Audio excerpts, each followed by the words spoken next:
Corona की वजह से बीते 1.5 सालों से स्कूल कॉलेज बंद होने से ऑनलाइन शिक्षा को खास तवज्जो मिली है।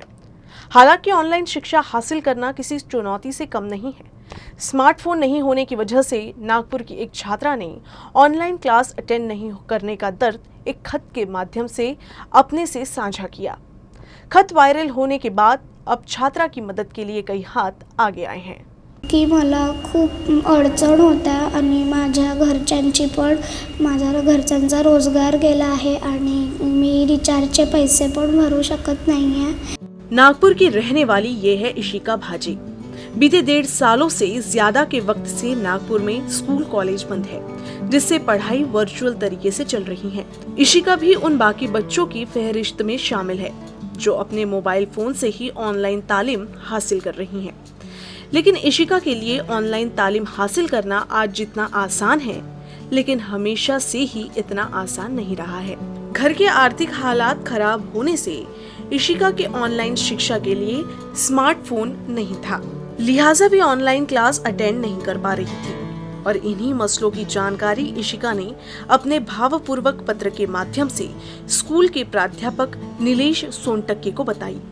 इशिका ने अपने खत में लॉकडाउन, बेरोजगारी और आर्थिक तंगी का हवाला देकर ऑनलाइन शिक्षा में आ रही दिक्कतों का जिक्र किया।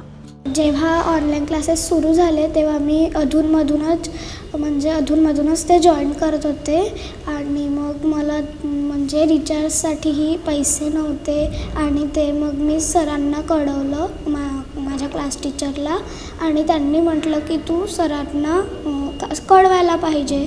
तर मग मी पत्र लिहिलं आणि पत्राच्या दरम्यान सरांना कळवलं की मला खूप अडचण होत्या आणि माझ्या घरच्यांची पण माझ्या घरच्यांचा रोजगार गेला आहे आणि मी रिचार्जचे पैसे पण भरू शकत नाही आहे। हे सगळं मी त्या पत्रात लिहिलं आणि सरांना पाठवलं। त्या एक मॅडम आहे, त्यांचं पूजा मानमोडे मॅडम, त्यांनी मला मोबाईल दिला आणि त्याचा रिचार्ज पण ते आणि माझ्या पुढच्या शिक्षणाची पण त्यांनी जबाबदारी घेतली। तर मला आता काही अडचण होत नाही आहे, मुझे रेगुलर क्लासेस होता है आता। इशिका केवल 11 वर्ष की है और नागपुर के नरसाला स्थित श्री सत्य साई स्कूल में कक्षा 6वीं की छात्रा है। परिवार में माता पिता नहीं है, नाना नानी ही इशिका की परवरिश कर रहे हैं। लॉकडाउन में घर की आर्थिक हालात बदहाल हो गई, जिससे वो ऑनलाइन शिक्षा के लिए जरूरी स्मार्टफोन की जरूरत पूरी नहीं कर पा रही थी। इशिका का पत्र वायरल होने के बाद अब कई हाथ इशिका की मदद के लिए आगे आए हैं। शहर की समाज सेविका पूजा मानमोड़े के माध्यम से इशिका की आगे की पढ़ाई का जिम्मा उठाया गया है। असे अनेक विद्यार्थी या शाळेत किंवा संपूर्ण महाराष्ट्रात आहे की ज्या विद्यार्थ्यांना आर्थिक अडचणींमुळे ऑनलाईन शिक्षण परवडत नाही। मग अशा वेळी तिचं हे जे पत्र सोशल मीडियावरून व्हायरल झालं, ज्याची दखल अनेकांनी घेतली आणि त्याचाच फायदा असा की इशिकाचं पालकत्व पूजा मानमोडे यांनी स्वीकारलं आणि इशिकाला मोबाईलही घेऊन दिला आणि तिच्या संपूर्ण शिक्षणाची जबाबदारी त्यांनी स्वीकारली।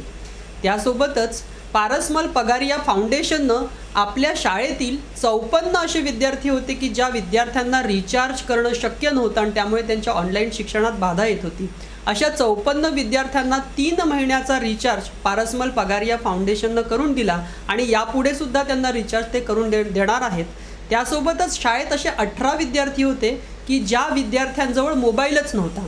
मोबाईल नसल्यामुळे ते ऑनलाईन क्लासेसला अटेंड राहू शकत नव्हते आणि त्यामुळे 18 अशा विद्यार्थ्यांना पारसमल पगारिया फाउंडेशनचे उज्ज्वल पगारियाजी आणि त्यांच्या संपूर्ण टीमनं 18 मोबाईल शाळेतल्या या विद्यार्थ्यांना दिलेला आहे आणि त्यामुळे आता इथून पुढे या 18 विद्यार्थ्यांचा जो शैक्षणिक प्रवास आहे तो पुढे सुरू राहणार आहे, ते ऑनलाईन क्लास अटेंड करू शकणार आहे। सोबतच मला असं वाटतं की इशिका आणि इशिकासारखे विद्यार्थी केवळ माझ्याच शाळेत नाही तर संपूर्ण महाराष्ट्रात असे विद्यार्थी आहे। तेव्हा महाराष्ट्र सरकारने, शासनाने काहीतरी जबाबदारी घेऊन अशा विद्यार्थ्यांना शिक्षणापासून ते वंचित राहणार नाही यासाठी काय करता येईल या दृष्टीने पावलं उचलणं फार गरजेचं आहे असं मला वाटतं।